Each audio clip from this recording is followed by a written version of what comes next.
So for any of you who are fans of New Japan Wrestling, you would have known that these last few weeks would have been the Best of Super Junior tournament.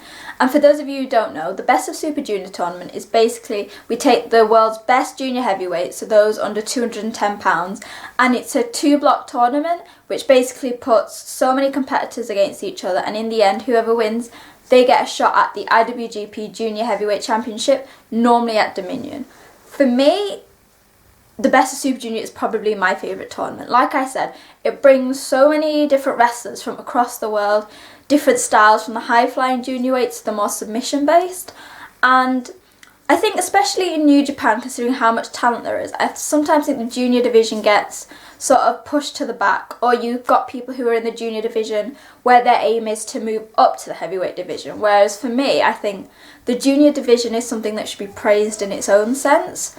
So I thought, obviously, because normally I'd be doing a top 5 Super Junior matches, I thought, why don't I just look specifically at the wrestlers themselves? So here are my top 5 New Japan Junior Heavyweight wrestlers. So, number 5. It's so hard for me to pick because obviously there are so many amazing wrestlers. But number 5 is Chaos's Robbie Eagles. So, I'm going to be honest and say before he came to New Japan Wrestling, I wasn't really aware of Robbie Eagles. I knew a bit about him because Will Ospreay had tweeted about him, but I think it's generally like I didn't know much about the Australian wrestling scene. However, as soon as Robbie Eagles came to New Japan, and obviously he started in Bullet Club and then moved to Chaos, honestly, like I think he is probably one of the best in the world for me. For anyone who doesn't know his history, Robbie Eagles is probably like he has probably the most veteran status in Australia. Like he's been wrestling for so long, and he's part of the Eagles wrestling group, who, if people don't know, are one of the best. And for me, Robbie Eagles combines the high flying that I love in junior heavyweight, but also the submission base. So he's called Sniper of the Skies, and basically his thing is he targets a body part and spends that entire match targeting it to go for his finisher. And for me, I think that's something that everyone can enjoy. So you can, if you like the high flying stuff, you'll love Robbie Eagles because he is fast, he's agile, he's a risk taker. But then he also has that basic mat foundation. And also, I've met Robbie Eagles and he is one of the nicest people. Like, for me as someone who is quite small and wants to be a wrestler, Robbie Eagles is such an inspiration. Like, you see him dominating, like he is so talented despite his size, and he uses that to his advantage. Even like last year in the Best of Super Junior tournament, he put on some amazing matches. El Fantasmo, even though obviously that didn't end the way he wanted, it was actually like, I think he was one of the breakout stars of that Super Junior. And I'm just looking down because I've got a list of who I want and stuff I want to talk about. So yeah, Robbie Eagles, I think, is one of those very unique talents. And I think when he joined Bullet Club to start with, I think we initially thought this was a perfect fit, Sniper of the Skies, Bullet Club. However, since joining Chaos, I think it is the perfect place for him. Obviously, he was partnering with Will Ospreay, but now that Will Ospreay is obviously a heavyweight, I think there's so much potential for Robbie to either go for the IWGP Junior Heavyweight titles or still try and go for those tag titles with one of the other members. So obviously Rocky Romero, we've seen that he's had great chemistry with them. There's the 6-man titles, which he obviously tried to get with Ishii. So I think Robbie Eagles, even though he's quite far in his career, I think he's got so much potential to be even greater, and New Japan I think will be the perfect place for him. We then have Hiromu Takahashi at number 4. I know a lot of people say that's probably quite low down, but I think for me it sort of shows how amazing the junior division is that Takahashi is at number 4. For anyone who doesn't know, Hiromu is crazy. He is the ticking time bomb of LIJ, and he is so unpredictable that honestly I think I probably spend the majority of his matches hiding behind a pillow. He came back from injury in December last year, and I think that was one of the biggest pops I've ever heard from a Japanese crowd. For anyone who doesn't actually know what happened, was it 2018 in Dominion, he actually got injured in a match with Dragon Lee and broke his neck. And for so many people, and even Hiromu and the doctors, they didn't actually know whether he'd be able to wrestle. For so many people, it was a miracle that he was even alive. And so when he came back, it was actually like amazing. It's so heartwarming. And I think the crowd's reaction just sort of shows how much people love Hiromu.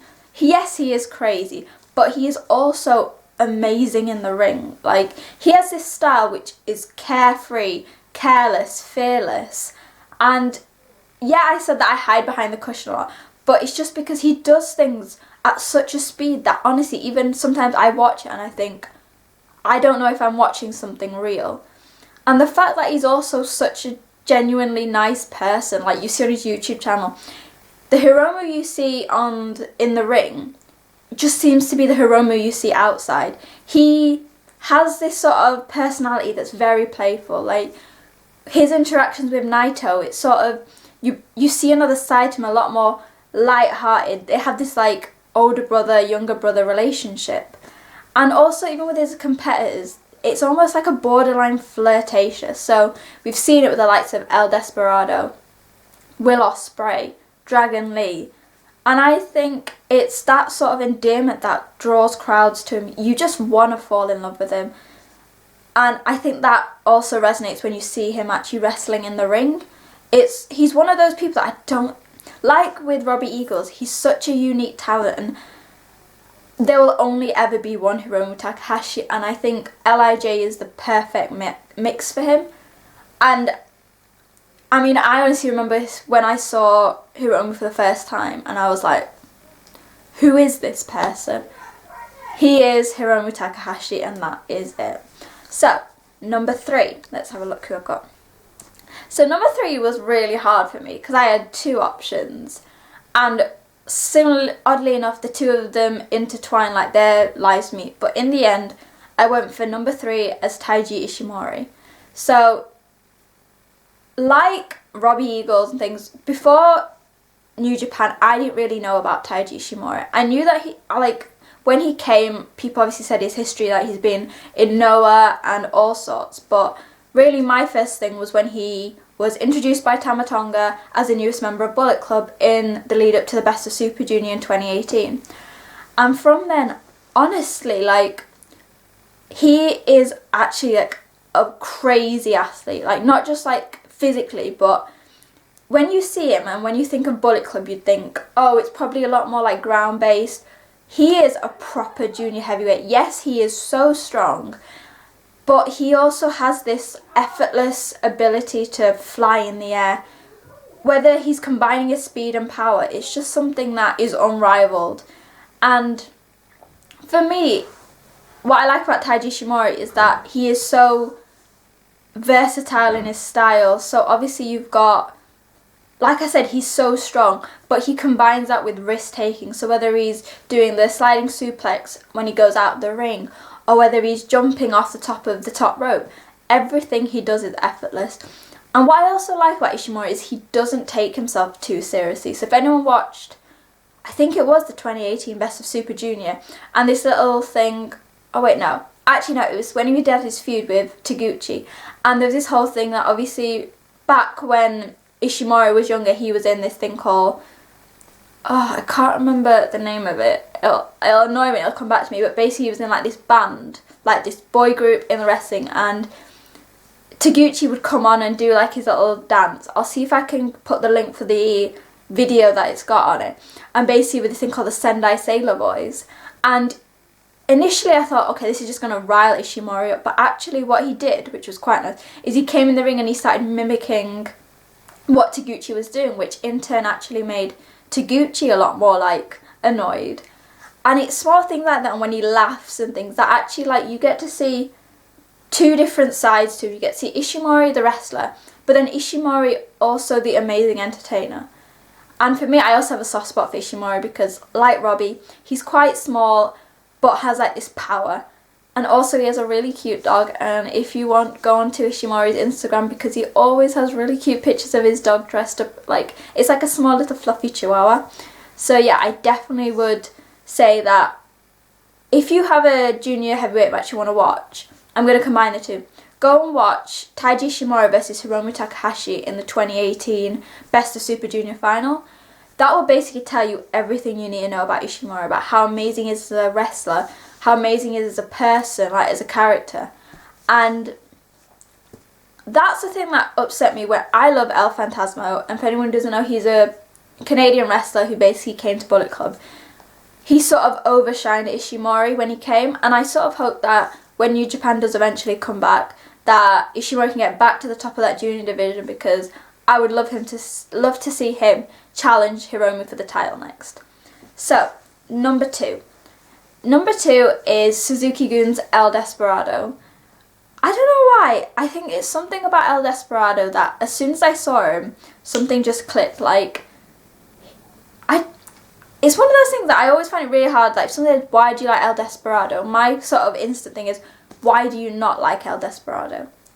Compared to the other wrestlers that I've said in the list, Desperado is a lot more of a mat-based wrestler, like especially in the last few months when he's been gaining bulk, especially after coming back from injury. His offense has been a lot more ground-based, a lot more strength-based, and very suited to the Suzuki-gun style. And for me, I think the team of him and Yoshinobu Kanemaru has been one of the most underrated teams, I think, in the history of junior tag team wrestling in New Japan.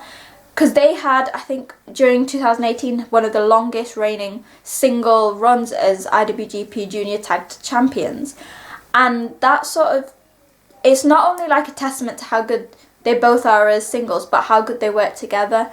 And I think that's what people don't really think about. Sometimes, yes, being a singles wrestler is amazing and climbs you on the ranks, but it's your ability to work with others. And I think that's where Desperado like really moves up.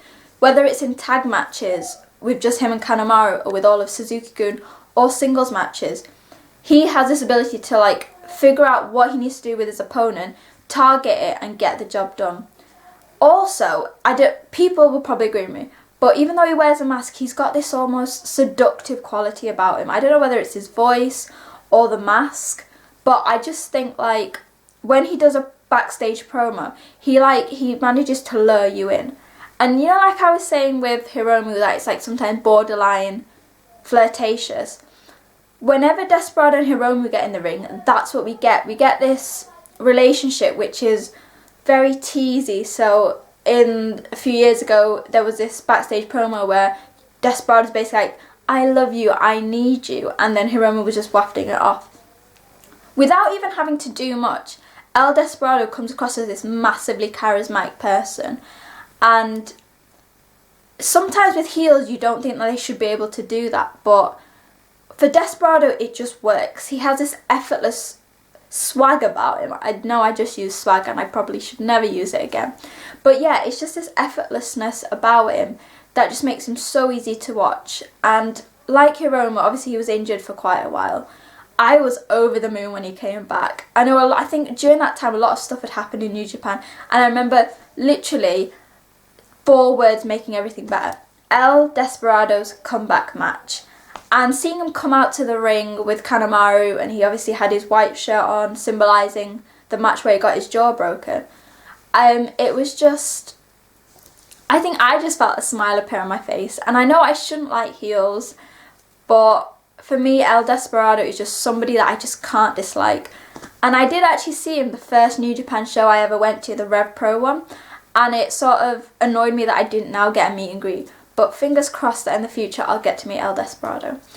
And now, number 1. I'm probably going to be called a cop-out for this, and I've done it before in the past, but I just, like, when I was thinking of the list, I knew that I couldn't not do this. Number 1 is Roppongi 3K. So before someone's like, well, that's not fair, that's like 2 people being Sho and Yo, I told you, like, this is my list, I'm going to do what I want. Number 1 is Sho and Yo of Roppongi 3K. So for me, when I first started watching wrestling, I obviously when I started watching New Japan, my favourite wrestler was Jay. So obviously I'd watched a lot of Chaos stuff. And obviously the first person that I actually watched, apart from Jay, was Sho and Yo.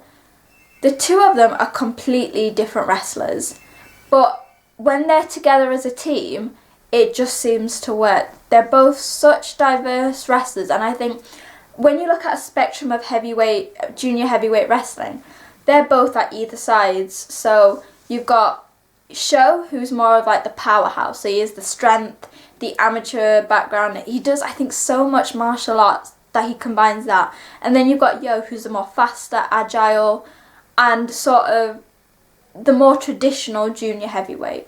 However, when you put them together in the ring, it's almost like Dos become Uno. I can't remember where I got that from, but yeah, that's basically what it is. Like, the two of them are everything that you want a junior heavyweight wrestler to be. They are fast, they are strong, they are agile, they are quick. And whilst being collectively Roppongi 3K, they both have such distinct personalities that they show in the ring. So for example, Sho, he's obviously got the gold and black gear. It's a lot more serious. And then Sho's got Yo has got his silver and red. And they are, I think for me, the gold and silver standard of the junior heavyweight division. And I know, like, I was talking about Desperado before, he's joked that the two of them, they're just two people put together, but actually, like, their history in the dojo together and how they've grown up as wrestlers together sort of makes both of them better. They've both been able to take bits of each other, so sometimes you can see Yo's a lot more aggressive and stronger, and he's probably got that off Sho, and Sho has got his agility, which some of it is probably taken from Yo, and we both have got such a strong, solid foundation of wrestling that it's almost, you can tell that they've been trained well and they've been trained at the dojo. And for me, yes, they've achieved the goals of, like, they've done IWGP Junior Heavyweight Championship, they've won the Super Junior Tag League. For me, I'd like to see one of them with a run of either the Never title, which I know Sho has said that he wants, or the Junior Heavyweight Championship, which Yo said he wants. And also, I'm really upset that this Best of Super Junior was cancelled, because I was hoping that we were going to see a Sho versus Yo match, something that we've not seen since their Young Lion days. Obviously last year we had, I think last year we saw Yo versus Rocky, and I think, did we see Sho versus Rocky as well at some point? And for me, I think a match between Sho and Yo, for me, it wouldn't show who was the better wrestler, but it would show how good they both are, separately and together. And yeah, that's why I couldn't really not have them both there, because for me, Sho without Yo is weird, Yo without Sho is weird. They're like a collective, and I think that shows how good they are as a team, but also like how much I love them both as individual wrestlers shows how good they are separately. Also, like with Robbie, I've met Sho and Yo, and they are such nice people, so down to earth. Like, I remember when I met them and I had my black Converses with bright pink laces, and Yo was like, I really like your shoes, and I was like, oh, sort of fangirling like that. But yeah, they both very different in personalities, but once they get in the ring, they are this amazing tandem offense. They have this amazing tandem offense, and I just think that I couldn't imagine New Japan without them. And for me, the first names that come to my mind when I think of the New Japan Junior Heavyweight division is Sho and Yo. So hopefully you won't hate me too much for that.